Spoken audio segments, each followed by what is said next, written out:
المساحة الكبيرة مش دايما معناها بيت حلو. التقسيم الداخلي بتاع المساحة دي هو اللي بيفرق في إحساسنا بالبيت. ممكن يكون عندي بيت فعلا مساحته كبيرة على الورق، لكن إحساسي بيه وأنا جوه البيت إنه ضيق والأوض صغيرة، أو كأني مش قادر أستفيد فعلا من المساحة دي. أوريكم الدور التاني من تصميم دوبلكس، مساحة الدور الواحد فيه 200 متر.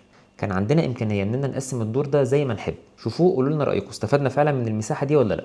قبل ما ندخل في تفاصيل التقسيم مهم نعرف إيه الحدود اللي حوالينا. الواجهة الرئيسية والناصية اللي هنا هم أقوى حاجة عندي. فيو قدامهم مفتوح، مفيش حد كاشفهم. ده ممر جانبي بيني وبين العمارة اللي جنبنا، وده ممر بس بيبص على الحديقة الخلفية الخاصة بالبيت. احنا محتاجين 3 غرف ومنطقة معيشة وخدمات خاصة بالدور. تعالوا نشوف الفكرة العامة وبعدين نخش في التفاصيل. في الأطراف عملنا مناطق غرف النوم اللي احنا محتاجينها، وفي الناصية المميزة دي كان اختيارنا هو منطقة المعيشة الرئيسية في الدور، بالإضافة إننا عملنا منطقة معيشة تانية في الجزء ده بتخدم غرف الأولاد، ودي هي منطقة الخدمات والتوزيع. تعالوا بقى نخش في التفاصيل. السلم بتاعنا بيطلع من تحت بالشكل ده. أخدنا في المنطقة دي جناح النوم الرئيسي، غرفة نوم كبيرة فيها دريسنج وحمام. بندخل من هنا، السرير محطوط على ضلع مرتاح جدا وعنده خصوصية كويسة، ومن هنا بقدر أدخل لمنطقة الدريسنج الواسعة جدا، ومنها الحمام كبير بيخدم الأوضة. بالإضافة إننا عملنا بلكونة هنا بتبص على الفيو المفتوح اللي موجود قدامي.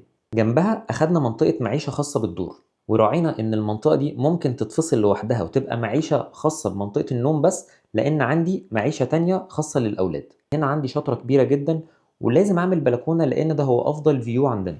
فعملنا بالفعل بلكونة كبيرة جدا، وقدرنا نفرش ركنة وكنبة وقدامهم مكتبة تلفزيون أكتر من ممتازة، ويفضل عندي دخول للبلكونة من هنا. الجزء ده كان غرفة البنات، برضو قدرنا نعمل أوضة مساحتها كبيرة جدا، فيها سرير كويس جدا وقاعدة مناسبة بتبص على الحديقة الخلفية، ومساحة حركة ممتازة في الأوضة مع دريسنج محترم وحمام ممتاز جدا. الناحية التانية كان مكان غرفة الأولاد. هنا أخدنا دريسنج كويس وغرفة كويسة فيها مكاتب وسراير وكل اللي احنا محتاجينه، بالإضافة لبلكونة بتبص على الجنينة اللي ورا. دي منطقة الخدمات الخاصة بالدور، فيها حمام ممتاز جدا ومنطقة الغسيل والمنشر الداخلي وكمان دواليب للتخزين. اللقطة دي بتوضح لنا أكتر التقسيم بعد ما اشتغلنا عليه. وغرفة الماستر بالبلكونة بتاعتها بمنطقة السرير بالدريسنج والحمام. باين هنا عندي الوسع ومساحات الحركة اللي موجودة. دي منطقة المعيشة اللي جنبها، مساحة واسعة مع بلكونة ممتازة جدا. غرفة الأولاد والمكاتب بتاعتها مع الدريسنج اللي محتاجينه، وبلكونة كويسة قوي لو جالهم حتى أصحابهم يقدروا يقعدوا فيها براحتهم. ودي كانت غرفة البنات، مساحة أوسع، جلسات كويسة، ودريسنج خطير مناسب لكل اللي هم محتاجينه.